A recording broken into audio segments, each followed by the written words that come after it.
চোখে দেখতে পান না, বয়স ৯০-এর কোটায়। দিনাজপুরের হিলির এক রাস্তার পাশে বুধবার দুপুর থেকে বসেছিলেন। এলাকার লোকজন জানান, চরমাথা মসজিদের পাশের রাস্তায় ব্যাটারি চালিত একটি অটো রিকশা তাকে রেখে চলে যায়। পুলিশ কর্মকর্তারা জানিয়েছেন, তাকে হাসপাতালে চিকিৎসা দেওয়া হচ্ছে। পাশাপাশি খোঁজ করা হচ্ছে তার স্বজনদের।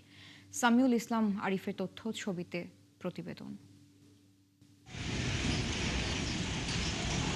বুধবার থেকে রাস্তার পাশে বসেছিলেন ৯০ বছরের এক বৃদ্ধ। সম্বল বলতে হাতে একটি লাঠি আর সাদা কাপড়ের বস্তা। জানতে চাইলে বলেন, নাম মতিউর এবং বাড়ি রংপুর। যেতে চান জয়পুরহাটের ৫ বিবি বড় মসজিদ। এছাড়া তিনি আর কিছু বলতে পারেন না।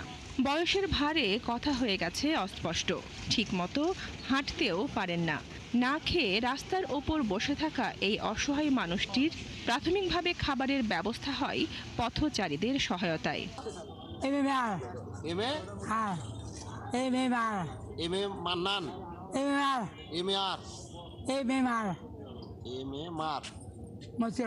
মতিউর রহমান বাড়ি ডালিয়া ব্রিজ। চাচা হাসি দিছে রে, সুন্দর। Dahlia bridge.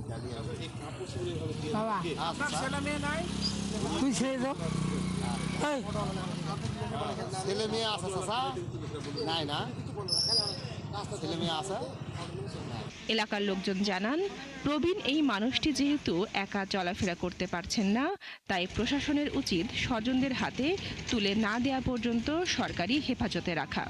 2টার দিকে একটা অটোওয়ালা আমি দেখলাম রাস্তার পাশে, আমাদের হিলি চরমাথা মসজিদের পাশে একটা দোকান থম্বার পাশে একটা অটো নামাই দিয়ে গেল। আমি এতটুকু দেখলাম। পরক্ষণে দেখি কিছুক্ষণ পর উনি চোখে দেখতে পায় না, অন্ধ, এবং উনি চলাফেরাও করতে পারতেছে না। উনি তো চোখে ঠিক মতো দেখতেছে না।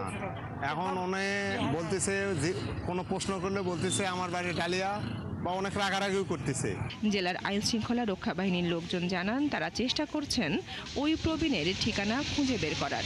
সবাই যেন সামাজিক যোগাযোগ মাধ্যমে সুন্দর একটা ছবি পোস্ট করি, যাতে তার পরিবারের লোকজন তাকে ফিরে পায় তার পরিবারের কাছে। এরই মধ্যে পুলিশ সদস্যরা তাকে চিকিৎসার জন্য হাকিমপুর উপজেলা স্বাস্থ্য কমপ্লেক্সে ভর্তি করেছেন। বনশ্রী হালদার, ৭১।